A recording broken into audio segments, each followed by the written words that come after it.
If you don't give yourself the space to grow, you will always just stay small. If you don't allow yourself to become the person that can do the big thing, you're never going to be the person who can do the big thing. Yeah. And we have a tendency to make decisions based on who we are right now. What are the skills that I have? What is the mindset that I have? What is it that I believe is possible for me?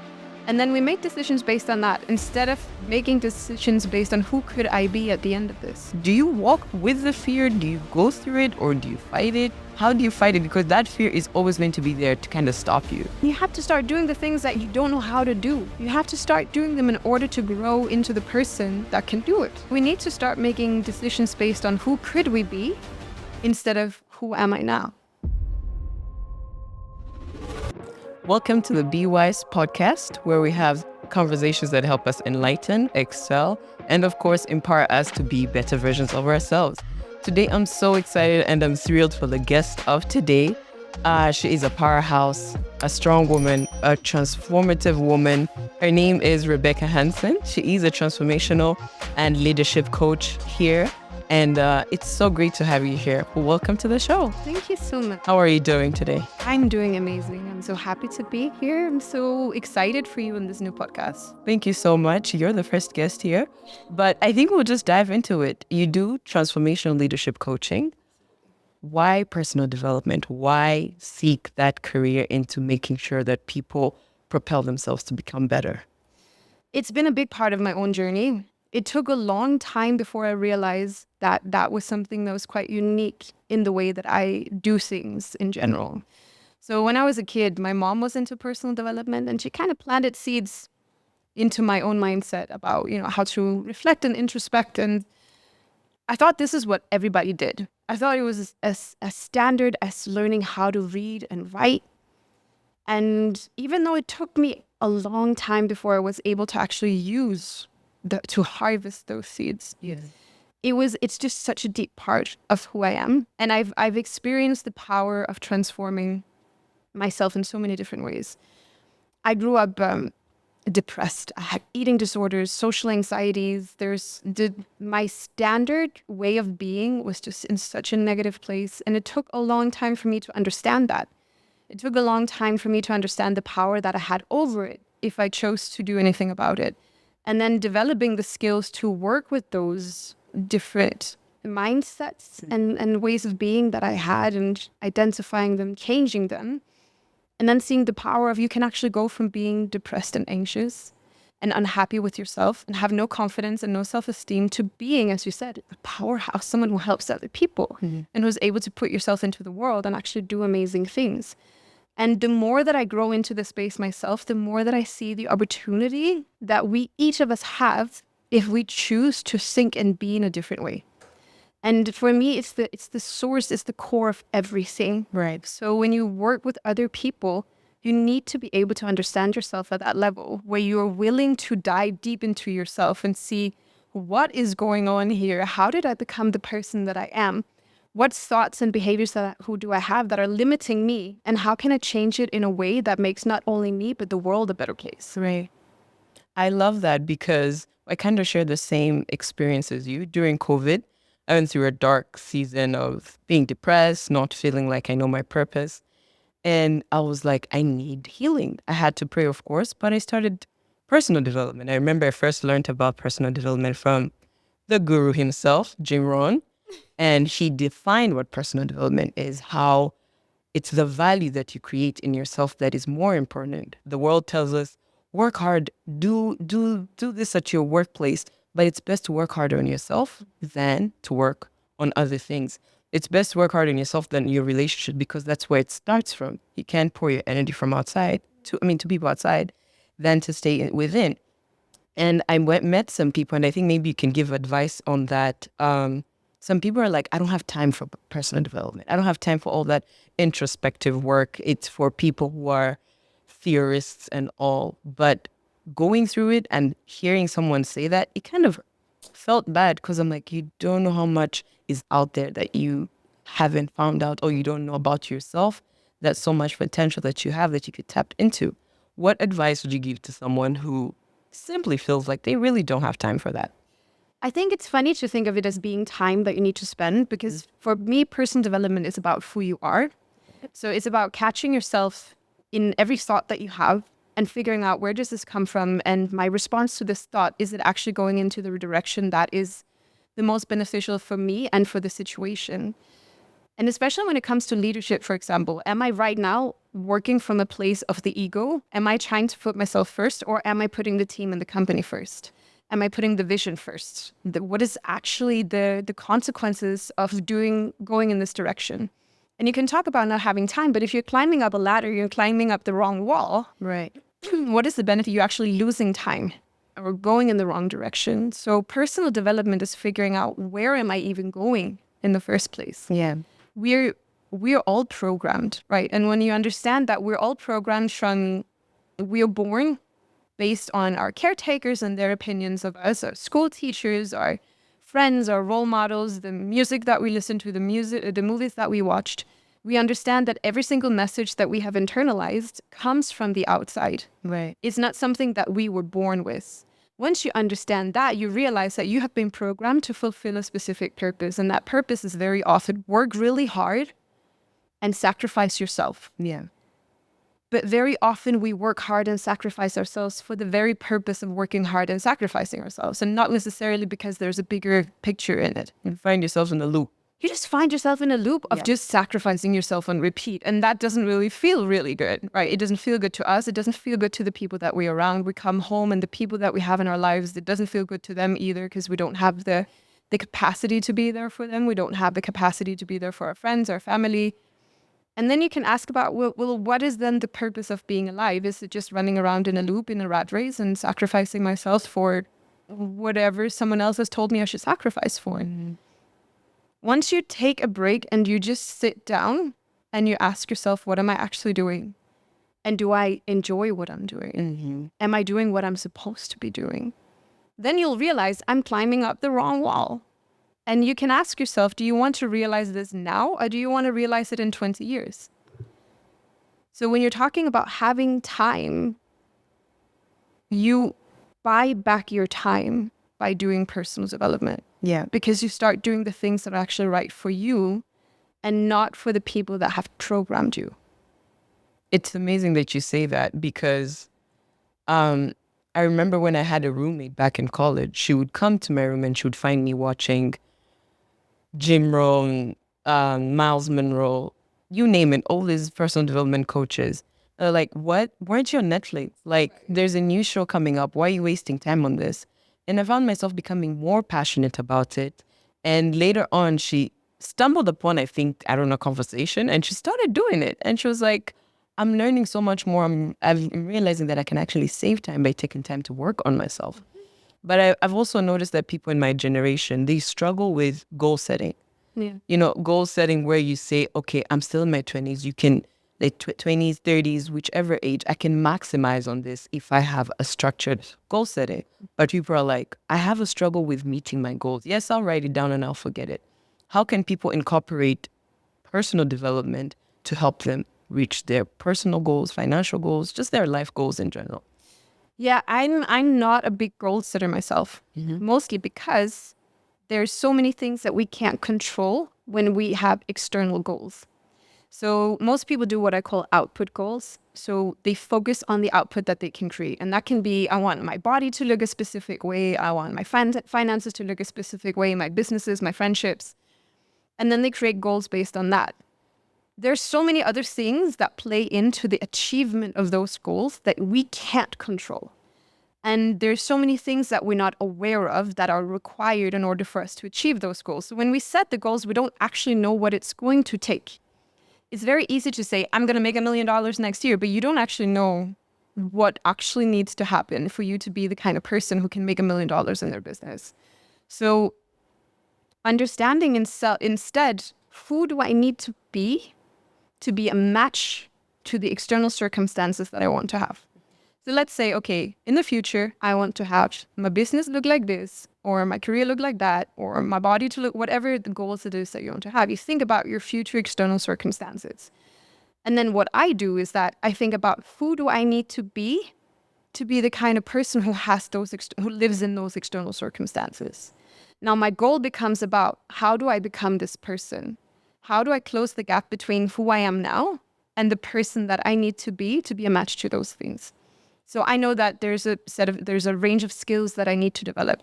I can impact that. I can choose to develop those skills. Yeah. Whether or not I read the books, I do the courses, I find the people who know about it, and then I start growing those skills. It can be about wanting to eat healthier and exercise more.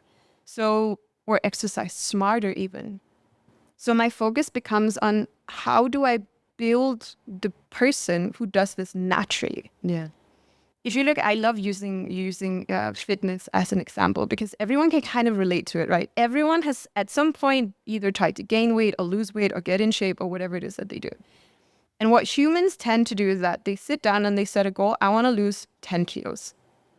And then they start acting in a way that they feel is aligned with losing those 10 kilos. So they eat less and they exercise more. But they don't change the person they are. So in their minds, they You're feel still like the they're same person. struggling. Yeah. They feel like they're acting out of alignment with who they really are. And they feel like they have to struggle to show up in this way. It's hard for them to get to the gym. It's hard for them to eat less. But if instead they start working on what is my relationship to food and what is my relationship to exercise and how can I maximize my health by focusing more on wanting to exercise.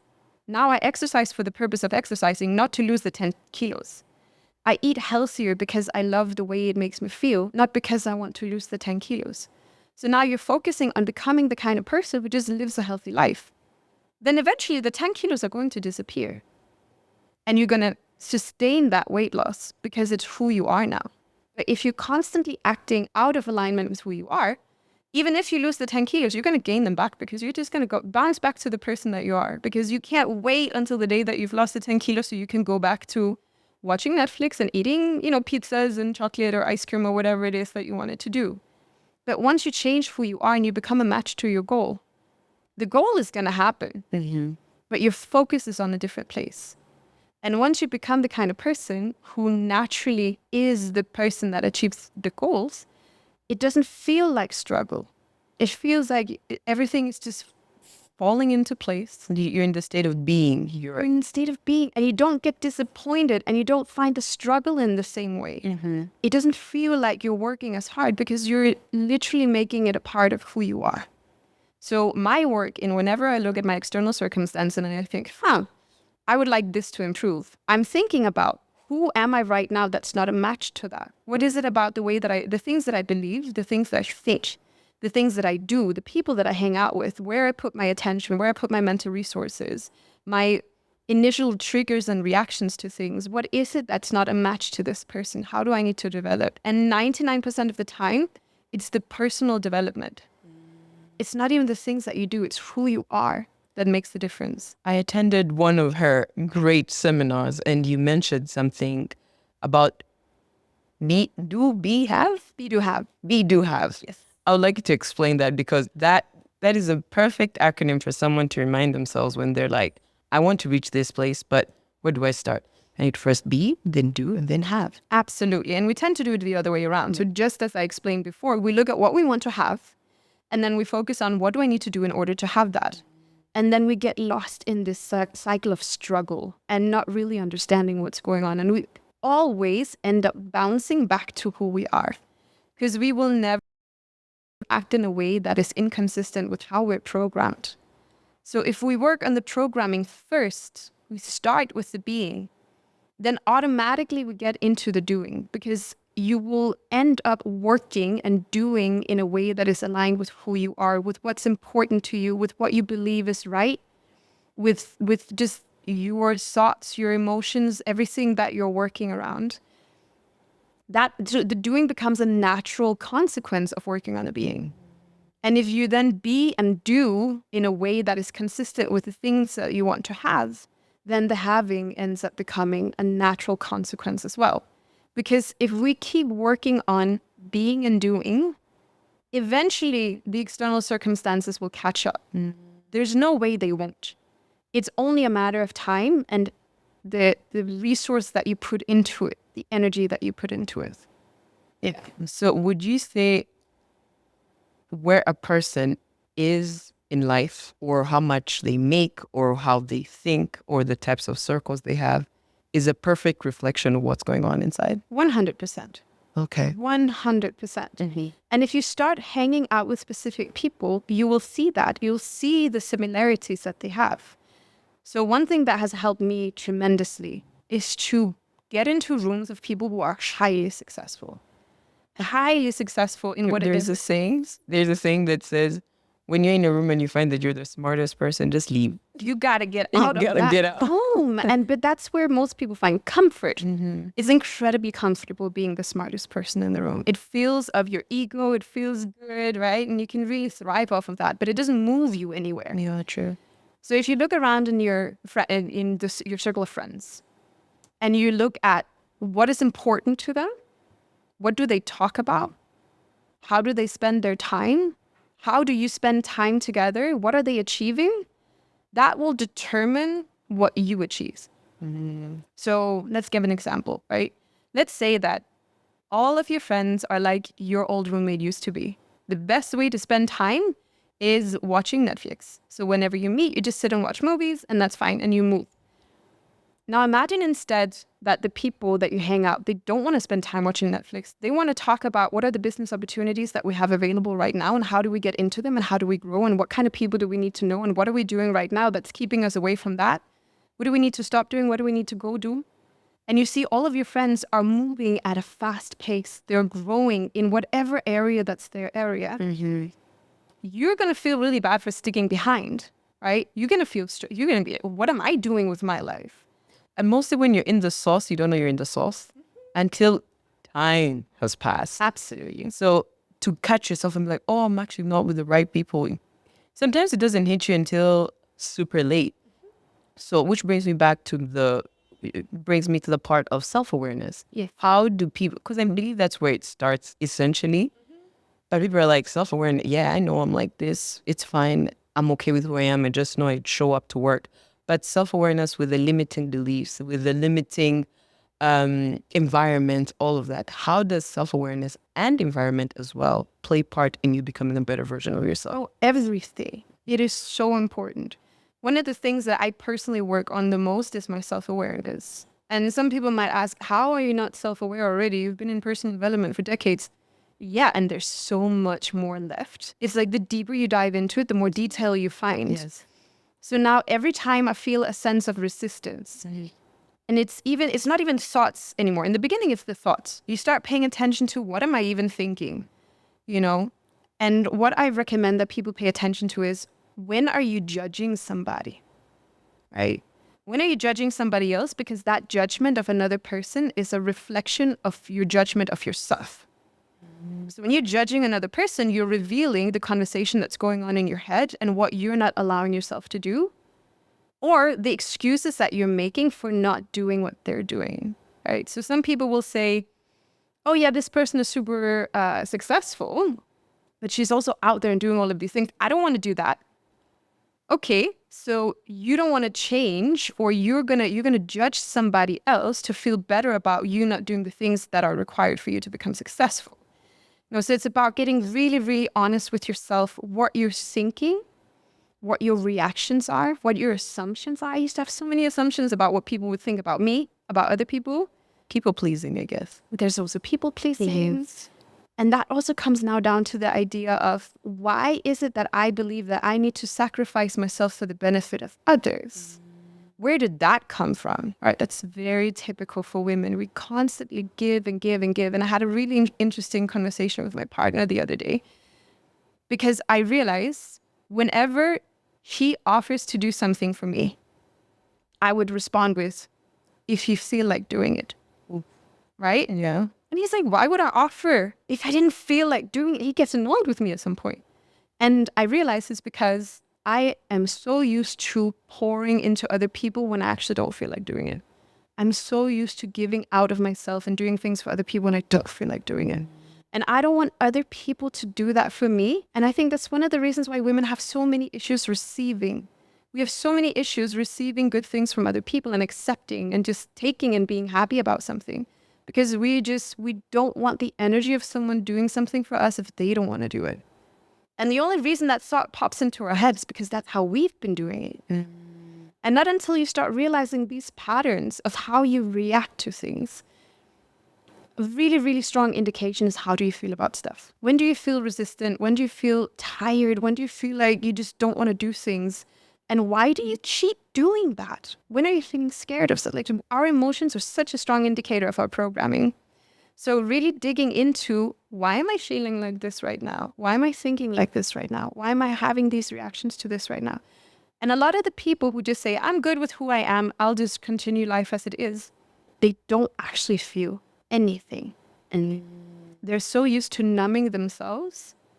And it's very easy to say, I'm very happy with how things are right now, if you don't even feel passionate about stuff. If you're so disconnected from your passion because you're used to numbing yourself, then how are you going to go out and be your best self? I love what you just said. I read it in a book called The Mountain Is You. I don't know if you've seen it. It typically explains how human beings naturally self-sabotage. Yes. Through limiting beliefs, as you said, through getting comfortable. And the distance between where you're at and where you want to be is a mountain. The mountain is you. That's the part you have to deal with. And I like that you touched on that part. But how does someone fight that inner critique? Because I know sometimes you get that critique that tells you, okay, sure, yes, you've been working out. You can rest today. It's fine. Yeah, it's the weekend. Go have your burger and at night have a pizza. It's all good. How do you fight that voice? Because everyone deals with that. But it takes skill and self-understanding to numb it and replace it. Yeah, well, I mean, sometimes we do need rest. Yeah. Sometimes we do need a burger or do something else. I mean, I think it's giving ourselves the space to be okay with doing that sometimes, but not letting it be our daily lives. Right. It's about figuring out what is it that you actually want to achieve. One thing that I found really useful when it comes to eating is paying attention to, how do I actually feel when I eat this food, not only in the moment where my brain is full of happy hormones, but how do I feel an hour later?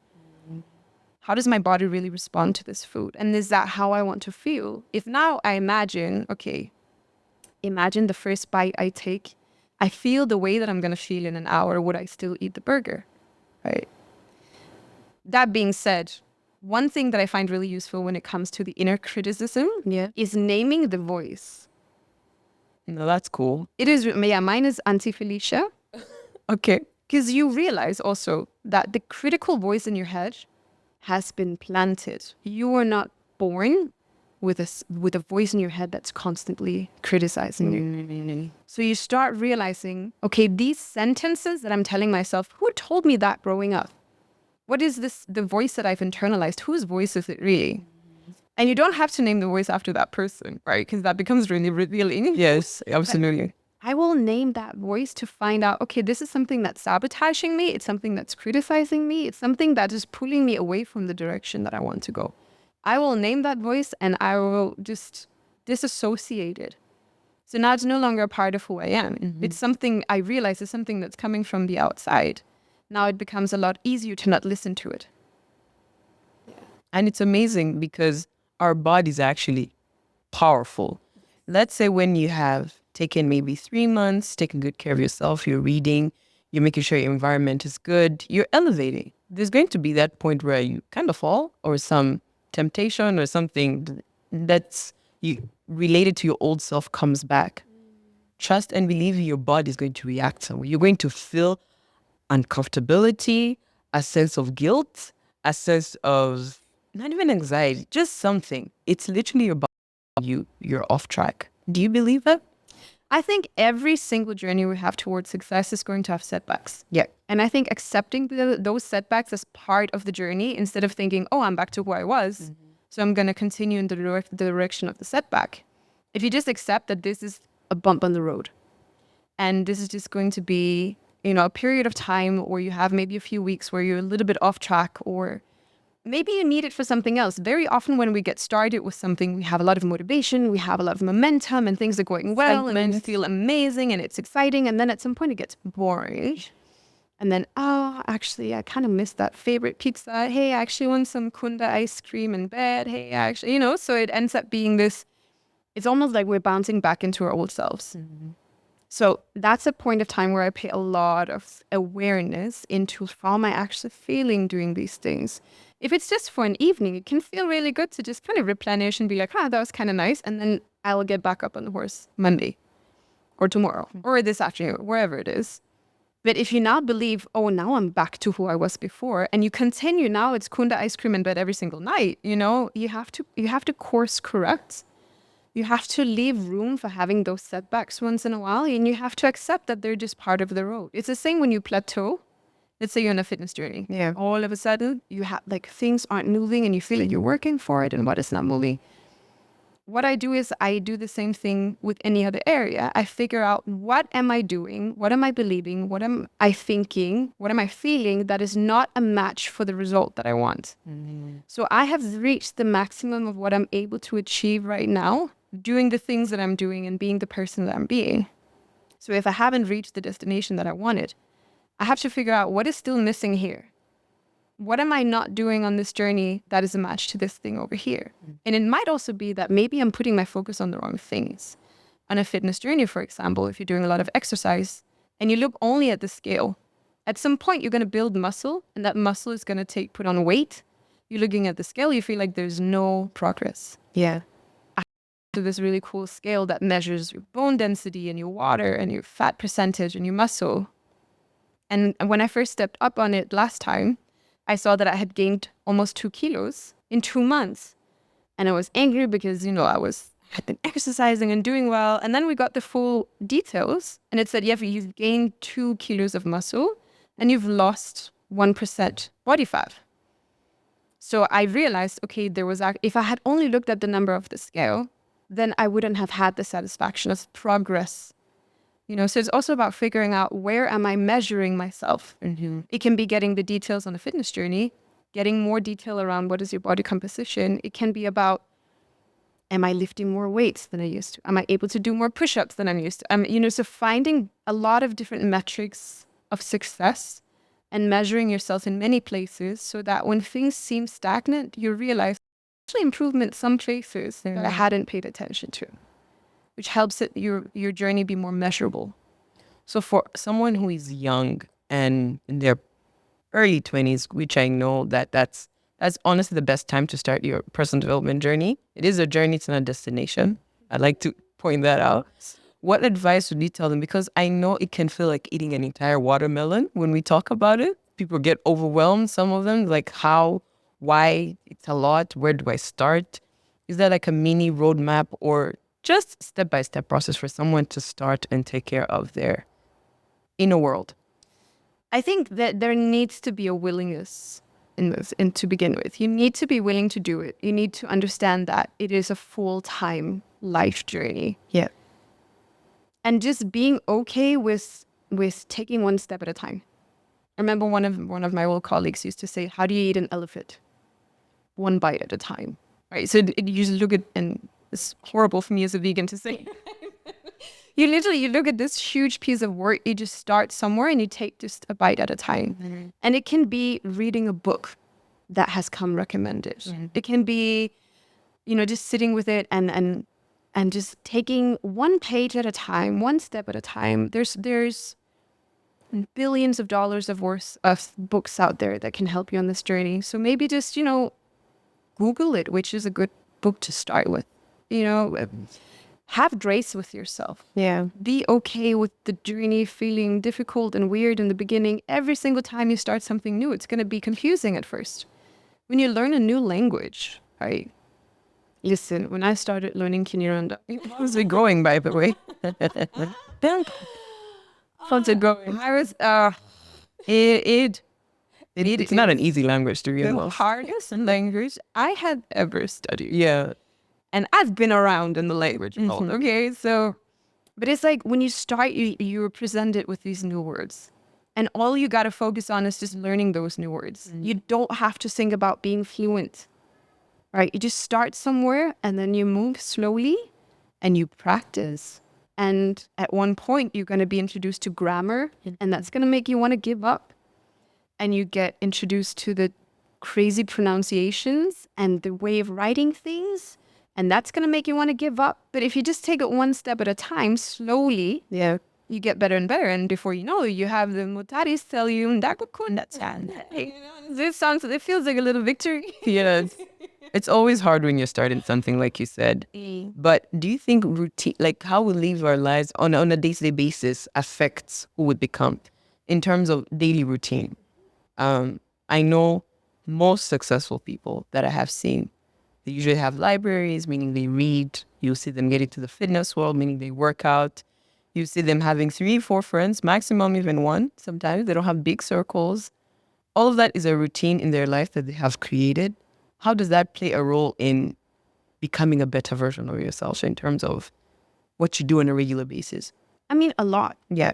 But one thing that people often get wrong is that they try to do everything at once. And then they give up because it becomes overwhelming. And then that comes back to what we talked about with goal setting. If you're setting yourself goals that you aren't able to achieve, you're going to feel like a failure. You're going to give up. You're just going to go back to who you are. So instead of having these goals that you want things to move really quick and really fast, and it has to be a lot, and if it's not this, then it's nothing. Just start incorporating these things one by one step at a time, Day by day. day by day. Yeah. And as you grow, you learn, and the more you expand into the space, the more you have room for. If you look at it as like very slowly blowing up a balloon, eventually you're gonna have a really, really big balloon, but you had to start somewhere. Yeah. So just be easy on yourself. Choose a direction. So you can use your goals instead of saying, I need to read a book per week. You can start by saying, I want to read this book. And eventually I want to become the person who can read a book per week.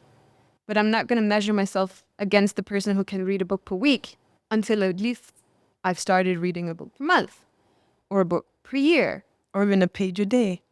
Page per day. Yes. Give yourself grace and move in the direction. It's more important to move slowly then move consistently and have direction and actually have that sense of I'm going somewhere, even if it's slow, than it is to be running and then, you break your foot and you're in the hospital and you can't move anywhere. Yeah. And then you just go home and you be back to who you are.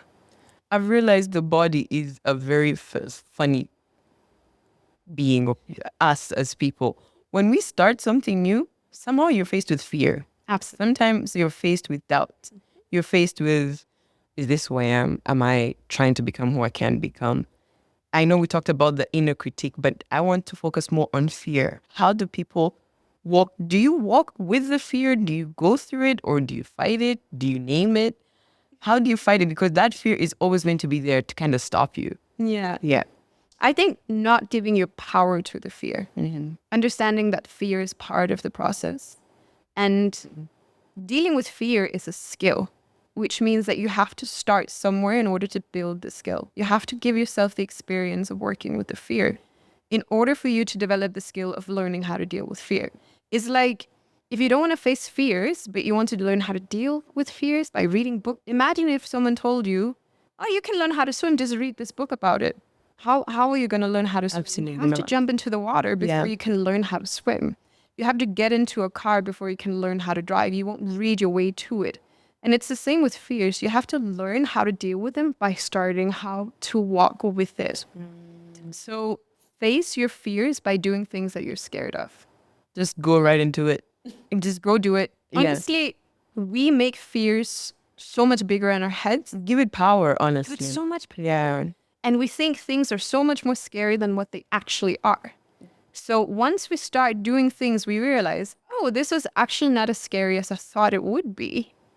I mean, I was terrified for a moment, but mostly in the beginning. Yeah. And then you realize that wasn't that scary. And then you try something else and you're like, oh, that wasn't as scary either. Oh, that wasn't as scary. And eventually you stop giving your power to the fear because you know that it's mostly in your head. It's not actually very scary once you start getting into it. Yeah. And I have I have a friend who mentioned once, we're so scared of all of this darkness. We're scared of our own darkness. We're scared of external darkness. But darkness is only dark. A room is only dark until you turn on the lights. True. And we turn on the lights by learning more about it, by exposing ourselves to it. We have to get into the room in order to be able to turn on the lights. And then once we turn on the lights, we realize, oh, this place is not scary at all. So we have to allow ourselves to have that exposure and to understand really that fear. When you understand that fear is part of the journey, It's part of, you have to go through it in order to become the person who's no longer scared. You have to expose yourself before you get rid of the fear. If not, you let the fear control your life. And then you end up not doing the things that you could potentially be doing with your life because of that fear. And I think that's like if someone was to tell me, what do you fear? I would say regretting not doing what I was meant to do. That's the worst place to be because of limiting beliefs, environments, all these things that we have touched on. But Rebecca, I would want to ask you, I know you have talked to great leaders, powerful people, quadrillionaires, billionaires across the globe. I admire that about you. Is there certain characteristics you have seen that they share in common that you maybe we can talk about here? Yeah, absolutely. Yeah. There's the thing about just doing things. They just do it. They just do it. They don't overthink it. They figure out, what is it that I want to do? How am I going to do it? What is it going to take? And then they start doing it. And they literally collapse the time frame between doing something, thinking about something, and then doing it.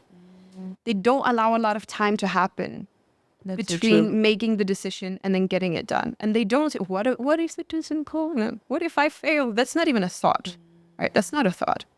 It's more a thought of, what could make this fail and how do we mitigate the risk? And then jump on it. Get that done. They don't allow their limiting beliefs or their fears or they don't even have those.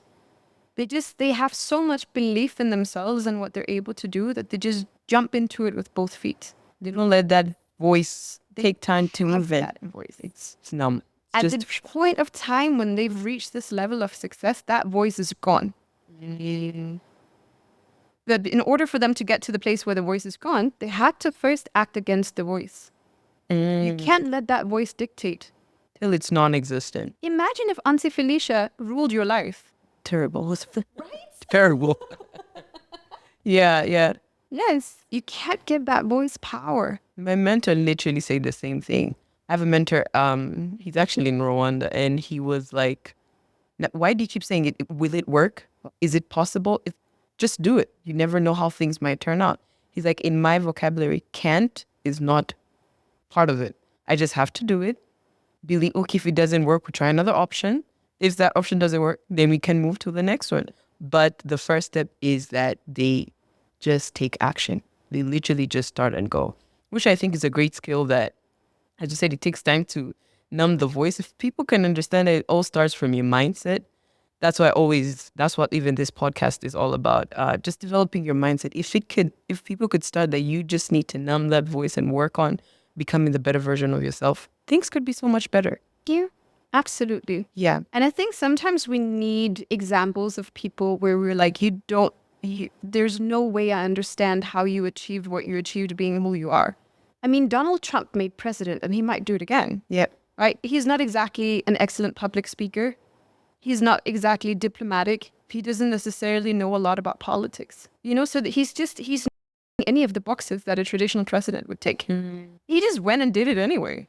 I'm not sure he actually thought he was going to win the first time. I think he was just like, hey, let me just do this and see if it works. Yeah.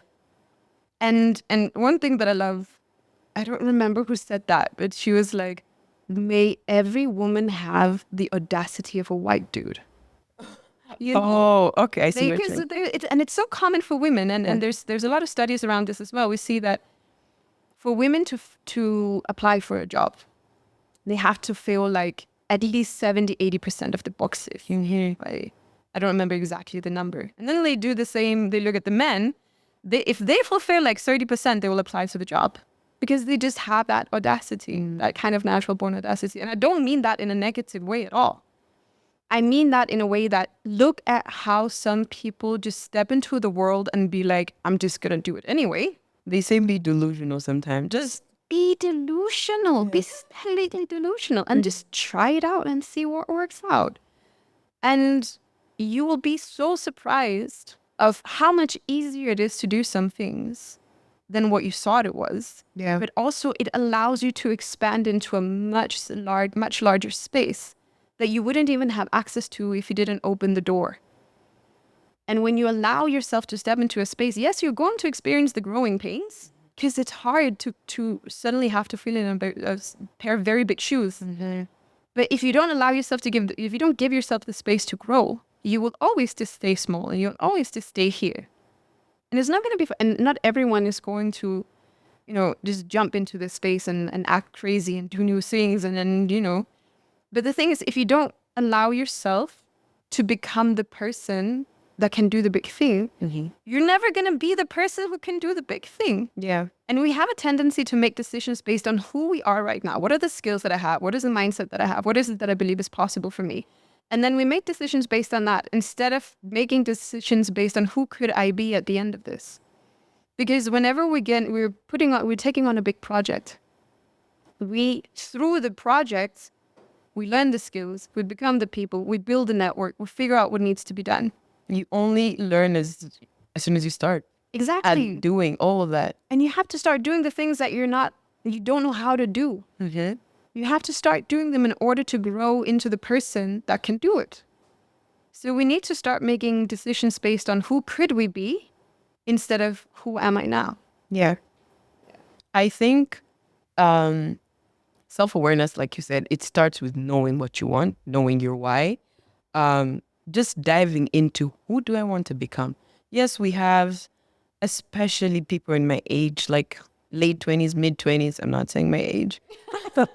We are so distracted by social media content. Someone is saying negative and positive, and we're taking in all these things, and we're being shaped by people we don't even know. We're literally being dictated by the world without us knowing, instead of taking ownership over our lives. Doesn't that require a lot of discipline? I would say it eliminate that. requires self-leadership. You have to make the decision before you can start even building the discipline. You have to make the decision that you are going to act according to you and your values and who you want to be and what is right, instead of allowing yourself to be influenced by everybody else. Because once we allow ourselves to be too influenced, we can be inspired by, don't get me wrong, we can definitely let ourselves be inspired by. But if we're constantly taking in everybody's opinions, we will just be running in circles. We aren't going anywhere. Because there's always going to be people who approve and people who disapprove with every single thing that you do. So you need to figure out, how do I stand strong in myself? Who do I want to be? What do I believe is right? Where do I want to go? And make the decision to stick to that and be able to deflect all of the things that come in and try to shake you. So that's where the self-leadership comes, is making that decision. Once you've made the decision, you can start applying the action and the discipline and everything else. That's the major decision then. The major decision is figuring out, who are you going to be in this world and what do you want to do? Right. And letting that be your anchor. So whenever all the winds come from all the different directions, I'm going to do this and you should do that and you should do that, you know in your core, where's my anchor and where's my direction, and you continue that. You don't let yourself be too influenced by everything else. That's a decision. Mm-hmm. Awesome. Honestly, Rebecca, I'll have you again here. But I really want to thank you so much for your time. I'm sure everyone that has tuned in has learned a thing or two, or even way more. Just always grab a pen and paper, because with Rebecca, we can go until tomorrow, but she will be back. So for people who want to reach you and get to know your work and work with you, of course, where can they reach you? I think the best place to reach out is Instagram. Okay. At I am Rebecca Hansen. You can also reach me at rh@rebecca/hansen.com. Awesome. And send an email. Thank you so much for your time. Thank you. Don't forget to hit that subscribe button on all platforms here on Be Wise Podcast. Thank you once again, Rebecca. Thank you.